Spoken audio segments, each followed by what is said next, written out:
ప్రేమింపబడుతున్నటువంటి దైవజనులారా, ఈరోజు మనం ఈ సిలువ ధ్యానాంశాల్లో, ఈ తపస్కాలంలో ఉన్నటువంటి మనకు దేవుడు ఏర్పరిచినటువంటి ఇజ్రాయేలు ప్రజలు, దేవుడు ఎన్నుకున్నటువంటి ప్రజలు ఏ విధంగా ఆ 12 గోత్రాలు 2 భాగాలుగా చీలిపోయాయి అనే అంశాన్ని ధ్యానం చేసుకుంటూ, మంచి మనస్సు కలిగినటువంటి వాళ్లకు, మంచి ధర్మపాలన చేసేటటువంటి వాళ్లకు దేవుడు విజయాన్ని ఇస్తాడు అనేటటువంటి అంశాన్ని మనం ఈ తపస్సు కాలంలో ఈ సిలువ యాత్ర ధ్యానాంశాల ద్వారా ధ్యానం చేసుకుందాం.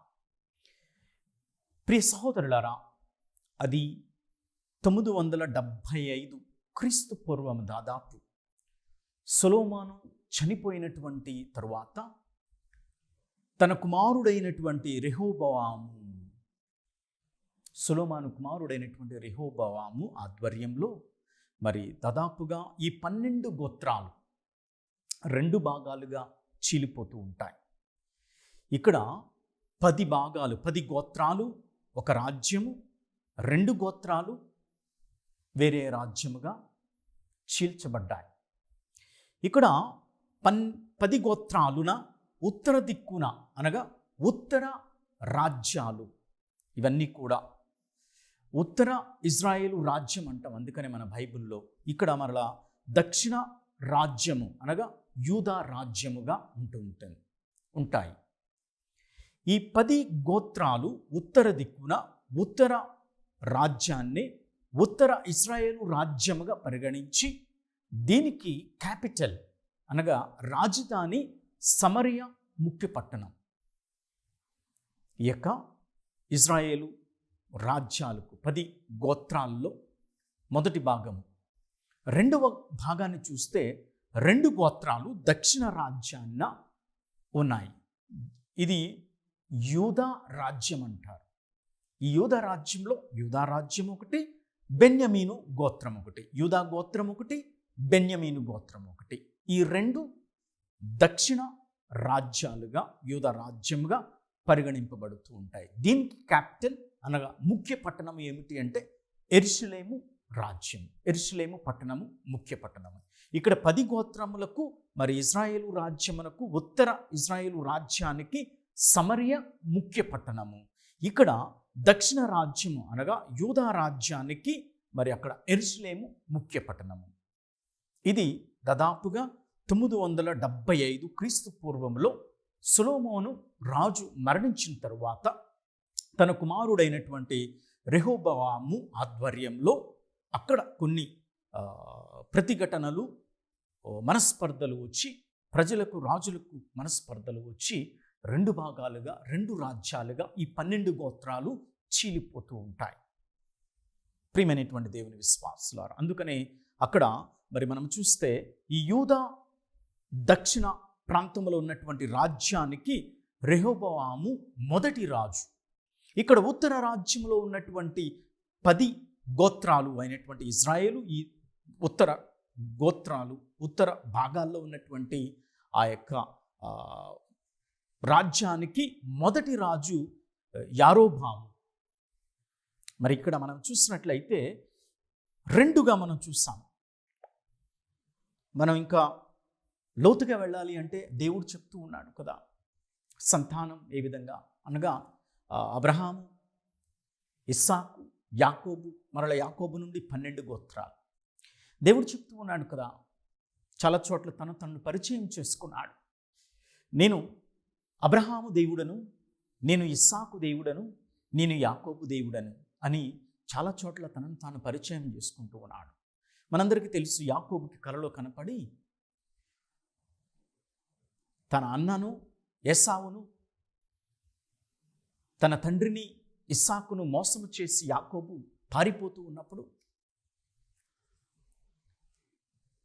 అక్కడ బేతేలు అనేటటువంటి ప్రాంతంలో తను నిద్రించిన తరువాత దేవుడు కలలో కనపడి ఒక నిచ్చెన వేసి తనను తాను పరిచయం చేసుకున్నాడు యాకోబుకి. నేను అబ్రహాము దేవుడను, ఇస్సాకు దేవుడను, అనగా నీ తాత దేవుడను, నీ తండ్రి అయినటువంటి ఇస్సాకు దేవుడను, ఇప్పుడు నేను యాకోబు దేవుడినిగా అవ్వాలనుకుంటున్నాను. నీవు సంసిద్ధంగా ఉన్నావా యాకోబు? అంటే యాకోబు అప్పుడు వినలేదు. ఎక్కడ వెళ్ళాలనుకున్నాడు? తన మామ అయినటువంటి లాబాము దగ్గరకు. లాబాము ఎక్కడ ఉన్నాడు? హరోము అనేటటువంటి ప్రాంతంలో ఉన్నాడు. అక్కడికి పారిపోతూ ఉన్నాడు. ఇక్కడ ఆ సమస్యలో ఉన్నప్పుడు, ఆందోళనలో ఉన్నప్పుడు నీకు దేవుని ప్రణాళిక ఎప్పుడు అర్థం కాదు. అందుకనే ఆ కష్టాల్లో ఉన్నప్పుడు, ఆ బాధల్లో ఉన్నప్పుడు, టెన్షన్స్లో అనగా బాధల్లో అనగా నీ యొక్క జీవితం భారంగా ఉన్నప్పుడు కూడా నీవు ఒక్కొక్కసారి దేవుని ప్రణాళికను పసిగట్టలేవు. కానీ దేవుడు యాకోబుని విడిచిపెట్టలేదు, మరలా తిరిగి తీసుకువచ్చాడు. అదిగో అక్కడ నుంచి కూడా మరి ఆయన లాబాము కుమార్తెలు అయినటువంటి లెయా, రాహేలును వివాహమాడి మరి వారి ద్వారా మరలా 12 గోత్రాలుగా మనం చూస్తూ ఉంటాం. అందులోనే మరి మనం చూస్తూ ఉన్నాం. ఆ గోత్రాల్లోనే మరి ముఖ్యంగా ఈ బెన్యమీను గోత్రము, యూదా గోత్రము. దేవుడు ఎక్కువగా మరలా ఈ బెన్యమీను యూదా గోత్రానికి చక్కగా ఆయన ఎప్పుడూ కూడా సహాయపడి ఉన్నాడు. మరి ఇక్కడ ఉత్తర రాజ్యంలో, ఇజ్రాయేలు రాజ్యంలో ఉన్నటువంటి రాజ్యాలకు 10 గోత్రాలకు సమరియా పట్టణం ముఖ్య రాజధానిగా ఉంది. ఇక్కడ ఉన్నటువంటి రాజులు కూడా మనం చూస్తూ ఉంటాం. ఎప్పుడైతే 975 క్రీస్తు పూర్వము సొలొమోను రాజు చనిపోయిన తర్వాత 2 భాగాలుగా విడిపోయిందో, చేల్చబడిందో 12 గోత్రాలు. అక్కడ ఈ యూదా యూదా రాజ్యానికి మరి అక్కడ మనకు రెహోబాము, ఆ సొలొమోను కుమారుడైనటువంటి రెహోబాము మొదటి రాజుగా ఉంటూ ఉన్నాడు. అలాగే ఇక్కడ 10 రాజ్యాలకు, ఉత్తర రాజ్యాల్లో ఉన్నటువంటి రాజ్యాలకు అన్నిటికి కూడా మరి యెరోబాము ఇక్కడ ఆయన మొదటి రాజుగా ఉన్నాడు. ఏం జరుగుతుంది ఇక్కడ అంటే ముఖ్యమైనటువంటి విషయం ఏమిటంటే మనం గమనించవలసినది ఈ తపస్సు కాలంలో, అలాగే మన ధ్యానానికి ఉపయోగపడేటటువంటి ఒక చరిత్ర. ఈ విగ్రహారాధన చేయటం, దేవుణ్ణి ఆశ్రయించకపోవటం జరుగుతూ ఉన్నాయి. ఎవరికి? ఈ ఉత్తర ఇజ్రాయేలు రాజ్యాలు 10 గోత్రాలు కూడా. వీరికి పతనము మొదలు అయింది, గర్వము మొదలు అయింది. అందుకని ఇక్కడ దేవుడు ఎక్కువ శాతం ఈ దక్షిణ యూదా రాజ్యంకి అనగా యెరూషలేము ముఖ్య పట్టణంగా ఉంది. అక్కడ బెన్యమీను గోత్రము, యూదా గోత్రము 2 గోత్రాలు కూడా ఇవి దక్షిణ రాజ్యాలుగా, దక్షిణ ప్రాంతంలో ఉన్నటువంటి రాజ్యాలు యూదా రాజ్యము. ప్రియమైనటువంటి దేవుని బిడ్డలారా, ఇక్కడ 2 గోత్రాలుగా ఉన్నా సరే ఎప్పుడు కూడా వీళ్ళు దేవుని మీద ఆధారపడటం మొదలుపెట్టారు. దేవుణ్ణి ఆశ్రయించినప్పుడే ఆ యుద్ధంలో కూడా నెమ్మదినిస్తాడు నీకు. నీ శత్రువు ఎంత బలముగా ఉన్నా, నీ శత్రువుకు ఎంత సైన్యము ఉన్నా, ఎన్ని లక్షలు ఉన్నా, నీ సైన్యము 100ల్లో 1000ల్లో ఉన్నా, దేవుని ఆశ్రయిస్తే తప్పనిసరిగా నీ యుద్ధములో సహాయం చేసేటువంటి వాడు, నీ తరపున యుద్ధం చేసేటటువంటి వాడు దేవుడే. అందుకనే మనం చూస్తూ ఉన్నాం కదా, హిజ్కియా రాజు ఏ విధంగా తను ప్రార్థన చేసి ఆ యెరూషలేమును యూదయ ముట్టడిచ్చినప్పుడు సెన్హెరీబు రాజు తన అస్సీరీయుల యొక్క ముట్టడి చేసినప్పుడు మనం చెప్పాను కదా, ఇక్కడ సిరియా పట్టణము ఈ యొక్క ఉత్తర భాగంలో ఉన్నటువంటి గోత్రాలకు, ఉత్తర రాజ్యాలకు సిరియా మనం చూస్తూ ఉన్నాం. సమరియా ముఖ్య పట్టణం. 10 గోత్రాలు కూడా విగ్రహారాధన ఎక్కువ, గర్వంతో నిండిపోయాయి. కానీ ఎప్పుడైతే ఏ రాజు అయితే దేవుని మీద ఆధారపడి యుద్ధంలో నన్ను గెలిపించు ప్రభు అంటే దేవుడు వచ్చి వారిని గెలిపిస్తూ ఉన్నాడు. అలాగే హిజ్కియా రాజు మనం చూసాం, యోధియాను ముట్టడించినప్పుడు సెన్హెరీబు రాజు, అస్సీరీయులు అలాగే యెరూషలేమును కూడా ముట్టడించడానికి సిద్ధంగా అయినప్పుడు దేవుడు ఊరుకుంటాడా? ఆ దక్షిణ రాజ్యంలో ఉన్నటువంటి యూదా రాజ్యాన్ని పట్టుకుంటే, ముట్టడి చేస్తే దేవుడు ఊరుకుంటాడా? ఎందుకంటే ఆ యూదా గోత్రం నుంచే కదా రక్షకుడు రాబోతూ ఉన్నాడు. ఆ యూదా గోత్రాన్ని సంహరించడానికి ఏ రాజుకైనా శక్తి ఉందా? ఎంత బలం ఉన్నా, ఎన్ని లక్షల సైన్యం ఉన్నా ఊరుకుంటాడా దేవుడు? ఊరుకోడు. కానీ ఆ రాజు ప్రాతినిధ్యం వహించి, నాయకత్వం వహించి, దేవునికి మొరపెట్టుకుని దేవుని మీద ఆధారపడితేనే ఆ యుద్ధంలో గెలిపి ఇచ్చాడు. అది ఆ రాజులు మనకు చూపించినటువంటి విషయాలు. అందుకనే ఇక్కడ మనం చూస్తున్నాం, హిజ్కియా రాజు ఆ యెరూషలేమును కూడా వశపరుచుకున్నాడు. సన్హెరీబు అని పసిగట్టి హిజ్కియా అందరినీ కూడా ధైర్యపు పలుకులు పలికి దేవునికి ప్రార్థన చేశాడు. వెంటనే దేవుడు మరి ఆ సన్హెరీబు రాజు అస్సీరులను హతమార్చాడు. హిజ్కియా రాజు ఆ యెరూషలేమును కాపాడగలిగాడు, విజయాన్ని సాధించాడు, నెమ్మదిని ఇచ్చాడు. దేవుని ఆశ్రయించాడు కాబట్టి హిజ్కియా రాజుకు నెమ్మదిని ఇచ్చాడు. అలాగే దావీదు రాజు తాను ఫిలిష్తీయుల మీద యుద్ధము చేసిన, ఇజ్రాయేలులను కాపాడిన, కానీ సౌలు రాజు దావీదు రాజును చంపాలనుకున్నప్పుడు పారిపోయి అదుల్లాము గుహలో దాక్కుని ఉన్నాడు. ఆశ్రయించాడు దేవుణ్ణి దావీదు రాజు. అందుకనే ఆ గుహలో దావీదు రాజుకి నెమ్మదినిచ్చాడు, ఓదార్పునిచ్చాడు.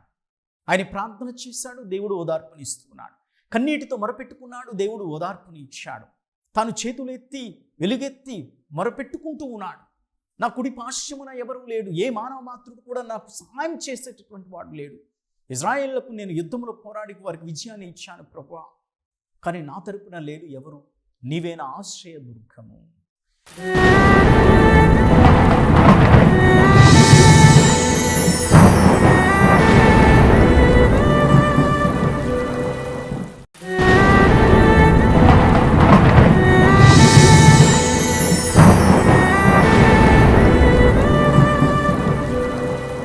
ఈ తపస్సు కాలంలో నేను కూడా ఈ దావీదు వలె దేవుడే నా ఆశ్రయ దుర్గము, యేసయ్య నా ఆశ్రయ దుర్గము, సిలువధారి రక్షణకర్త యేసయ్య నా ఆశ్రయ దుర్గము, సిలువ మ్రాను నా రక్షణ దుర్గము, నా ఆశ్రయము అని నీవు ఆ సిలువ చెంత ఉంటే నీకు నెమ్మదినిస్తూ ఉంటాడు. ప్రియమైనటువంటి దేవుని విశ్వాసులారా, అలాగే మనం దేవుని వాక్యాల్లో మనం మరలా చూస్తూ ఉన్నాం.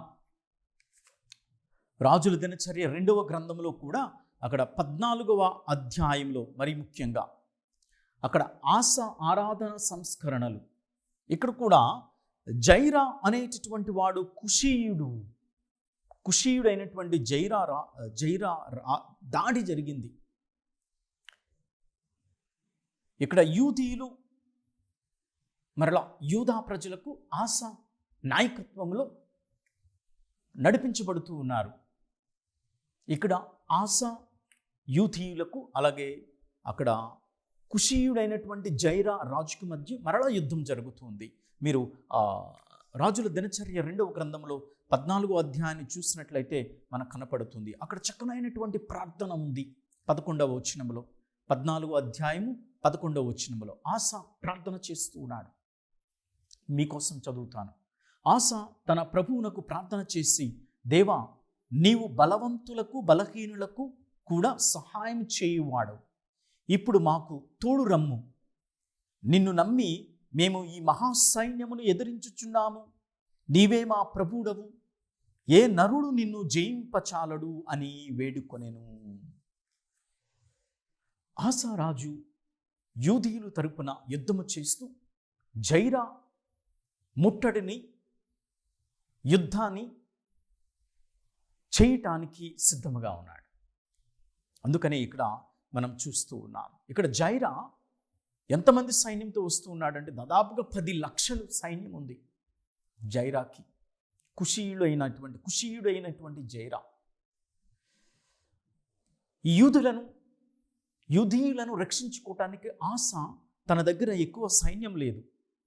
దాదాపుగా ఆ యూదా గోత్రం నుంచి 3 లక్షల మంది ఉన్నారు. మరలా ఈ దక్షిణ రాజ్యంలో, యూదా రాజ్యంలో ఈ యూదా గోత్రము, బెన్యమీను గోత్రము, ఈ యూదా గోత్రం నుంచి 3 లక్షలను సమకూర్చుకుని ఉన్నాడు ఆస. అలాగే బెన్యమీను మండలము నుంచి, అలాగే బెన్యమీను ఆ గోత్రము నుంచి కూడా మరి ఒక 2,80,000 సైనికులను తయారు చేశాడు ఆస. ఇప్పుడు ఎంతమంది ఆసాకు సైనికులు అంటే యూదా గోత్రం నుంచి, యూదయా నుండి ఒక 3 లక్షలు, బెన్యమీను మండలము నుంచి 2,80,000, మొత్తం 5,80,000 సైన్యం ఉంది ఆసాకి ఇప్పుడు. కానీ తన శత్రువు అయినటువంటి జైరా ఉన్నటువంటి సైన్యం ఎంతో తెలుసా? 10 లక్షలు. అంటే దాదాపుగా రెండింతలు ఉంది కదా. కష్టం. ఇటువంటి సమయంలో దేవుడు ప్రార్థన చేశాడు. ప్రియమైనటువంటి దేవుని విశ్వాసులారా, అదే ప్రార్థన. దావీదు చేసినటువంటి ప్రార్థన, మోషే చేసినటువంటి ప్రార్థన, ఫరో సైన్యానికి ఇజ్రాయేల్ ప్రజలను కాపాడుకునేటటువంటి విధానంలో మోషే చేసినటువంటి ప్రార్థనతో దేవుడు ఆ మోషేకు రక్షణ ప్రసాదించాడు.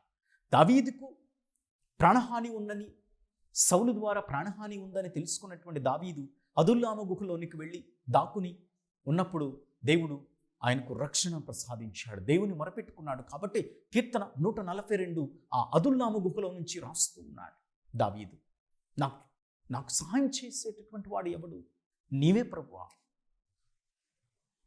తనతో ఒక గొప్ప అధినాయకత్వాన్ని వహిస్తూ ఉంటాడు. ఆ గుహలోనే 400 మంది చేరుతూ ఉంటాడు. ఒంటరిగా ఉన్నటువంటి వాడిని జనసంఖ్య కలిగినటువంటి వాడుగా చేస్తూ ఉంటాడు దేవుడు. ఎన్నికలైనటువంటి వాడిని జనాంగముగా చేస్తూ ఉంటాడు దేవుడు. అది మనం చూసాం కదా, యెషయా గ్రంథంలో మనం చూసాం. 60వ అధ్యాయంలో 22వ వచనంలో మనం చూసి ఉన్నాం. ఎన్నికలైనటువంటి వాడిని జనాంగంగా చేస్తానంటున్నాడు. దావీదు విషయంలో అదే విధంగా చేసి ఉన్నాడు. మరి ఇప్పుడు ఇక్కడ హిజ్కియా రాజు కూడా చూడండి, సన్హెరీబు రాజుని అస్సీరియలను ఎదుర్కోవటానికి శక్తి లేదు, బలము లేదు. కానీ దేవుని మీద ఆధారపడి హిజ్కియా రాజు ప్రార్థించగా దేవదూత వచ్చి సంహరించింది వాళ్ళందరినీ, సైన్యాన్ని. ఇప్పుడు ఆసాకు జరిగినటువంటిది కూడా అదే. ప్రార్థన చేశాడు దేవుడితో. ఏ నరుడు కూడా ప్రభువా నిన్ను జయించచాలడు, బలవంతులకు బలహీనులకు నీవే కదా సహాయం చేసేది. రాజుల దినచర్య 2వ గ్రంథం 14వ అధ్యాయం 11వ వచనంలో ఆసా యెహోవా దేవుని ప్రార్థన చేస్తున్నాడు. ఇక్కడ జైరా 10 లక్షల మందితో వస్తూ ఉన్నాడు. ప్రభువా నాకు ఉన్నటువంటిది ఎంతమంది? 3 లక్షలే సైన్యం. ఈ యూదా మండలంలో, యూదా గోత్రంలో నేను వెతికితే 3 లక్షల సైన్యం ఉన్నారు. అలాగే బెన్యమీను గోత్రం నుంచి మరలా మండలం నుంచి తీసుకురమ్మంటే వాళ్ళు 2,80,000 సైన్యాన్ని తీసుకొచ్చారు. మరి ఇప్పుడు నాకు ఉన్నటువంటిది 5,80,000 మాత్రమే. కానీ జైరాకు 10 లక్షల పైనే ఉన్నారు సైన్యం. ఏ విధంగా యుద్ధం చేయాలి ప్రభువా? నాకు తోడుగా వస్తావా యుద్ధంలో? నా జీవితంలో కష్టాలు ఉన్నాయి, తోడుగా వస్తావా అని నువ్వు ఎప్పుడన్నా యేసయ్య దగ్గరికి వెళ్ళి ప్రార్థన చేశావా? సిలువదారి దగ్గరికి వెళ్ళి ఎప్పుడన్నా ప్రార్థన చేశావా? ఆ కల్వరిగిరి కొండ అయినటువంటి దివ్య ప్రసాదము ఉన్నటువంటి ఆ దివ్య బలి పూజలో నువ్వు సరిగ్గా ఉన్నతమైనటువంటి ఉత్తమమైనటువంటి మనసుతో నీవు పాలు పంచుకుంటూ ఉన్నావా? ఆత్మ పరిశీలన చేసుకోవాలి. నువ్వు ఎక్కడెక్కడో సహాయం కోసం వెళ్తూ ఉంటావు, కానీ దేవుని సహాయాన్ని అందుకోవాలి. అందుకనే ఇక్కడ మనం చూస్తూ ఉన్నాం. అక్కడ 12వ వచనంలో కుషీయులు ఓడించబడ్డా, యూతీయులు ఆసా నాయకత్వమున పోరు ప్రారంభించగా ప్రభు కుషీయులను ఓడించెను. వారు రణరంగము నుండి పారిపోయారు. రణరంగము నుంచి కుషీయులు, జైరా అందరూ కూడా పారిపోయారు. ఎందుచేతనంటే యెహోవా దేవుడు మరి ఆసా తరపున యుద్ధము చేస్తున్నాడు. నీ తరపున, నా తరపున కూడా దేవుడు యుద్ధము చేయకుండా ఉంటాడా? ప్రియమైనటువంటి దేవుని విశ్వాసులారా, ప్రార్థన చేయాలి. అలాగే మన జీవితంలో కూడా ఒక్కొక్కసారి మనం మర్చిపోతూ ఉంటాం. అలాగే ఉజ్జియా రాజు కూడా 2వ రాజుల దినచర్య 2వ గ్రంథంలో మనం చూస్తున్న 26వ అధ్యాయంలో మనం చూస్తే ఉజ్జియా రాజు ఫిలిష్తీయుల మీద యుద్ధం చేసి విజయాన్ని సంపాదించాడు. 6వ వచనంలో మనం చూస్తే ఆ గాతు నుంచి వచ్చినటువంటి ఫిలిష్తీయులను ఓడించాడు, అరబ్బీలను జయించాడు. ఉజ్జియా పేరు ఐగుప్తు సరిహద్దుల్లో మారుమోగిపోయింది. కానీ ఆ ఉజ్జియా రాజు గర్వము వచ్చింది. మనం చూస్తున్నాం 2వ రాజుల దినచర్య 2వ గ్రంథంలో 26వ అధ్యాయం 16వ వచనంలో ఉజ్జియా రాజు బలవంతుడైన కొలది గర్వముతో పెచ్చు పెరిగెను. గర్వము పెరిగింది ఉజ్జియా రాజుకి. అందుకనే ఆయన ఒకసారి ఆ 17వ వచనంలో చదువుతున్నాం 26వ అధ్యాయంలో, ఈ ఉజ్జియా రాజు నేరుగా దేవునికి ధూపం వేయటానికి, సాంబ్రాణి వేయటానికి దేవాలయంలోనికి వెళ్ళిపోయాడు. అక్కడ అజర్యా అనేటటువంటి యాజకుడు ఉన్నాడు. అజర్యా యాజకుడు చెప్తూ ఉన్నాడు, ఉజ్జియా, ఇది నీ పని కాదు. అహరోను సంతతి అయి శుద్ధి చేయబడినటువంటి యాజకులను దేవుడు ఎన్నుకున్నాడు. మోషే ప్రవక్తకు ఆజ్ఞాపించాడు, అహరోను వారి సంతతిని నాకు నైవేద్యాన్ని దహన బలులను అర్పించడానికి, ధూపం వేయటానికి వారి శుద్ధిగా ఉంచబడినటువంటి సంతానం మాత్రమే వెయ్యాలి. ఉజ్జియా, ఆగు, నువ్వు చేస్తున్నటువంటి తప్పు అని ఆయన హెచ్చరించాడు. అయినా వినలేదు. మనం చూస్తూ ఉన్న ఉజ్జియా రాజు, అజర్యా, అలాగే మిగిలినటువంటి కొంతమంది యాజకులు ఉన్నారు, వాళ్ళందరి మీద కోపపడ్డాడు.